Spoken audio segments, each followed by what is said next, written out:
Let's go and talk to Kate from California about anxiety. She's calling us from Facebook. Kate, welcome to the program. Hi, thank you. Tell me how I can help you. So we went through, my family, a series of, hello COVID, but changes surrounding that, kind of like what you were talking about in the intro. Mm-hmm. But with, we went from, our kids were in private school and now I'm homeschooling full time. We had a crazy situation with neighbors and we had to move very suddenly, and just What? a lot of big factors. My husband had a job change. Wait a minute, stop. How can your neighbors get so crazy that you have to move? What happened? It was like crazy music, screaming, it was like very suddenly, like not safe. So we had to move. Wow, that's a big deal. So we're, yeah.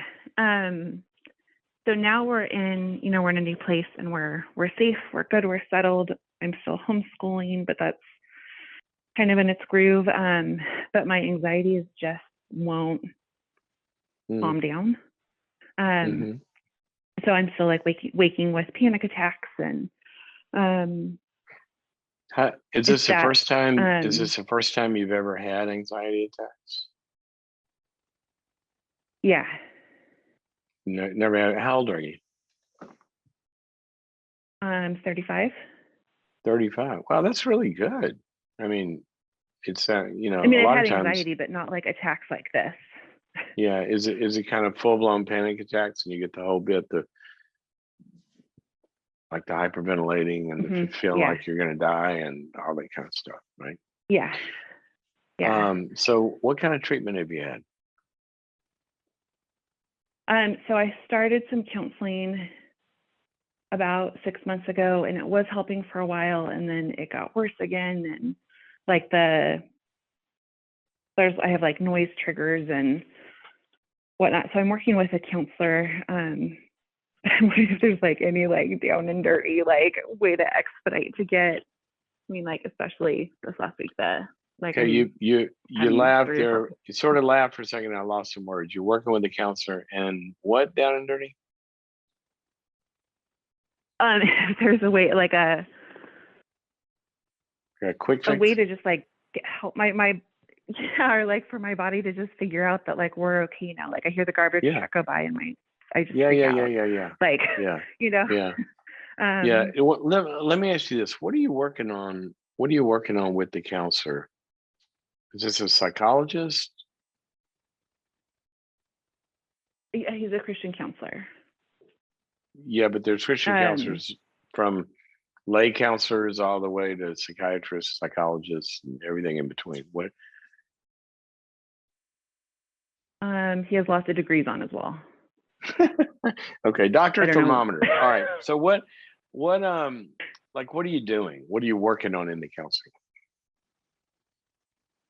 Working on like from the old house, we've been talking about like what happened there and like the hard stuff there. We talked a little about family history stuff, and we've talked about things as they've come up, those new things. I got a new diagnosis. I've got just other health stuff. And what other health stuff do you have? So kind of the gamut.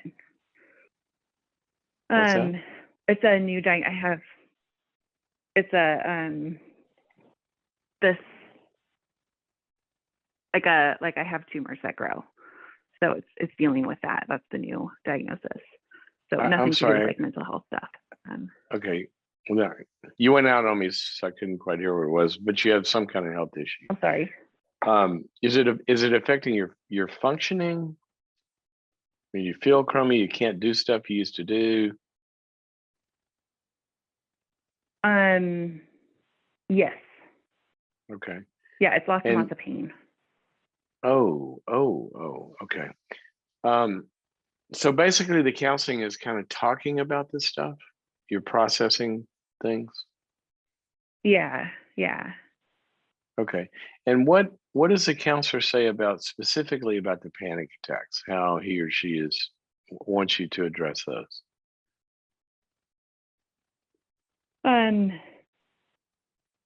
We haven't spent much time talking specifically about the panic attacks. They were bad in the beginning, and then it got better, and then it's like they came back all of a sudden.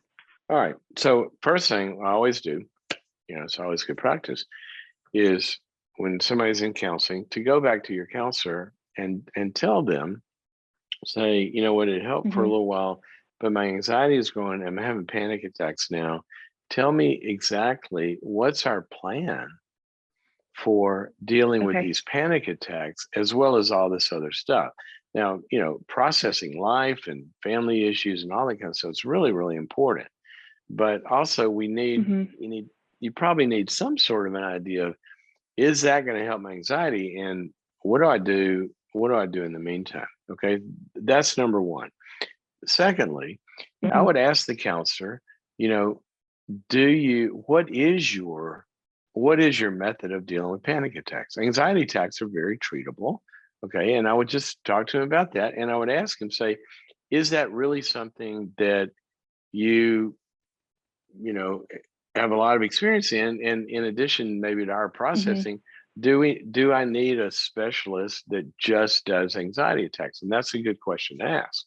So that's where I would start, because there are very specific treatments for anxiety attacks. By the way, I'm going to gift you, when you get off, when I put you on hold, once you talk to Albie, I have a 2-hour webinar that's going to address anxiety and panic attacks very directly, way more than I can do now on this call. And I'm going to gift that to you. And others can find it by going to boundaries.me/anxiety, because there's we know how to treat panic attacks. Okay. So there is help for this, and we'll give you a lot of hope. But quick question. Has he talked about medicine at all? I tried medicine, but I didn't feel like it was working. And so I stopped because I was having all side effects, and I didn't feel like it was actually helping with that. And what did you try? It was, what was it? Zoloft, is that a thing? Yeah. Yeah. And yeah. How long did you take it? Like 2 months. Few months. Okay. Were you seeing a psychiatrist? 2 months. Just my general practitioner doctor. Okay. Another recommendation I would have, I would want you to go see a psychiatrist in the same way I go see my regular doctor, and my regular doctor said, you know what, you got to go see the gastro guy because blah, blah, blah, or you got to go see the neurologist, or you got to go see, because, family practice doctors do know a lot about the metabolic and, brain stuff that can go into panic attacks. But what psychiatrists do is that's all they deal with. And so they tend to know the titrations of medicines that will get to it, and also the ones that can best deal with not having the side effects you're having. And here's why I say this. It's not now, again, I'm not talking about happy pills. I'm not talking about tranquilizers and, take a Xanax every time you get.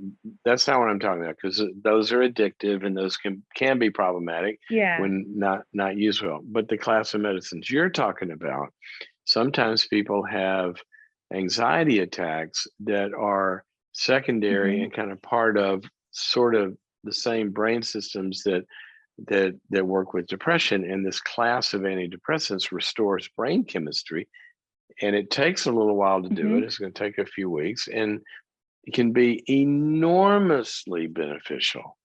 So I'd recommend that.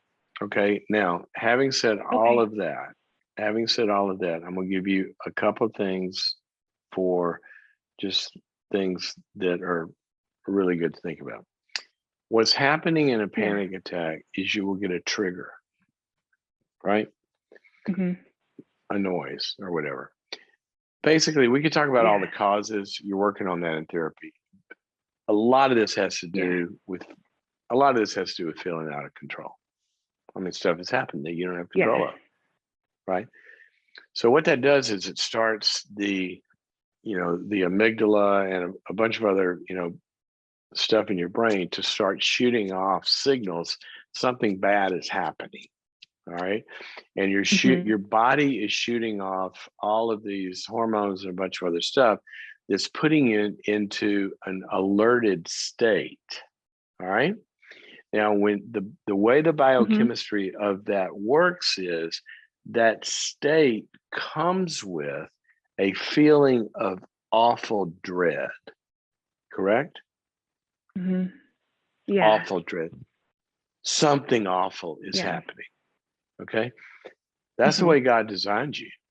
Because if a train is coming at you, you ought to dread it, right? Now, what that goes into is it triggers, I got to do something about this, right? Fight or flight. I got to jump off the track, or I got to run, or there's something I got to do to stop this, right? And so it triggers. Right. It triggers that. So what can you do to stop it? Well, generally people's brains will invent an answer that gives them a sense of control. Oh, it must be the plane's going to crash. What am I going to do? Okay, I'll get off the plane. I'm not going to fly anymore. And see, that gives them a sense of control. It's not going to solve the problem. It just develops more and more of a, and then they start to worry, and then they start to obsess. And what if, what if, what if, what if? I bet if you wrote down all the what ifs that go through your brain, there wouldn't be enough lines on the pad to write it all down, right? Yeah. Okay. So you said something profound early in this call. You said something about, is there a quick fix to trick my body or something into kind of what? Okay, here's the deal. You're exactly right. You're exactly right. Your body has learned somewhere something bad is happening. When you feel that, your brain starts to agree with it and go, oh crap, something bad is happening.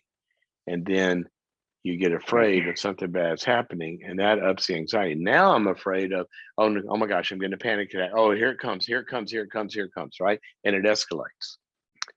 So here's what we got to do. We got to retrain your brain that your body doesn't know what it's talking about. Okay. No, I want you to hear that. We're going to retrain your brain that your body doesn't know what it's talking about. Meaning, you're going to get feelings inside, and instead of using those as a trigger to start to worry, we're going to normalize that feeling. And oh, there it comes again. There's okay, I've got tightness in my chest. Wow, my heart is racing. There it is. Now you're noticing while all this is happening, I'm not dying. It's uncomfortable, but it's okay. And you're noticing it. And then you're going to divert your attention. And you're going to get involved in life. You know, I'm going to walk you through this, and a good counselor, starts to address these things in this area, might be very, very helpful to you. But what you're going to do is you're going to normalize this to where that's just a normal feeling. It doesn't mean anything. I'm going to ignore it instead of engage with it. And then your brain's going to learn, damn it, I'm telling you that we're having a crisis here. And you're going, no, we're not. And it's okay, fine. I won't talk to you anymore. And then your brain is going to learn to calm down when it hears noises. But it's very hard to do this. Okay, that's one. I would have you working on some relaxation exercises and some mindfulness stuff. And the other thing is that there's some thinking patterns. They call it, the cognitive therapists talk a lot about this. You have learned to, when you're feeling this, to think very catastrophic thoughts. The house is going to burn down. There's a bomb. I'm going to die. This health thing's never going to get better. All this kind of stuff. And there's a lot of ways to work with those. It's all in the anxiety webinar. So I'm going to give that to you. But that's kind of some of the categories I would want you to address. All righty? Okay. Thank you so much. I hope that's helpful. I know it's awful. Let me give you one little hopeful story. Okay. Well, I mean, I could tell you a million because I've treated so many people with panic attacks. I didn't,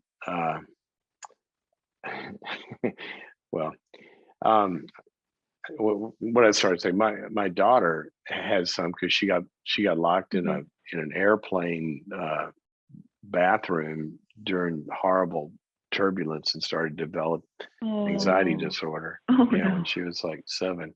In fact, you could go back to the episode.